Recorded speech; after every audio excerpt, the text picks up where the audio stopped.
The election is fast approaching, and even you need to be involved in what's happening in our country.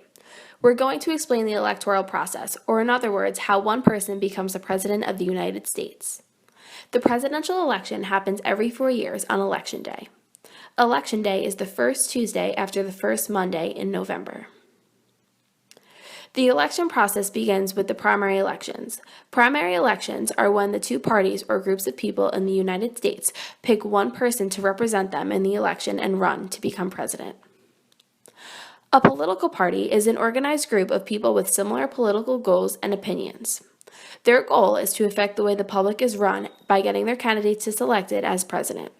The political parties are Democrats and the Republicans. Currently, Donald Trump is the candidate representing the Republican Party, and Hillary Clinton is the candidate representing the Democratic Party. These candidates also participate in debates with other candidates from other parties. General election campaigning begins after a single nominee is chosen from each political party. These candidates travel the country explaining their views and plans to the general population, trying to win support from the public of potential voters. Rallies, debates, and advertising are a huge part of general election campaigning. This can be very successful. The people of the United States have a job to elect the right person to be president, but not just the citizens have a say in the presidency. The Electoral College also has a hand in who is elected president. The Electoral College is a body of people who represent each state in the United States. These people from each state officially cast the votes for the election of the president and vice president. The candidate who gets the most votes from the Electoral College wins the presidency.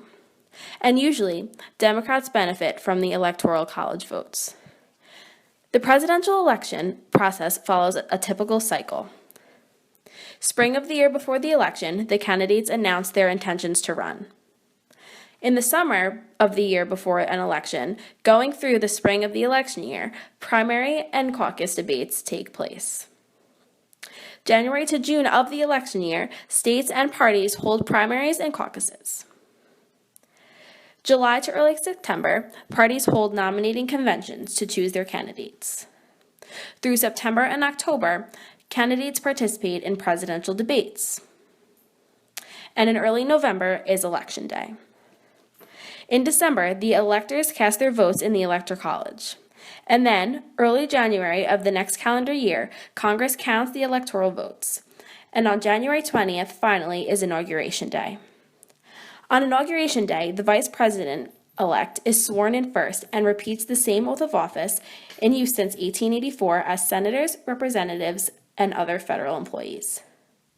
Around noon, the President-elect recites the following oath in accordance with Article 2, Section 1 of the United States Constitution. They say, "I do solemnly swear that I will faithfully execute the office of the President of the United States and will, to the best of my ability, preserve, protect, and defend the Constitution of the United States." And then we have our President.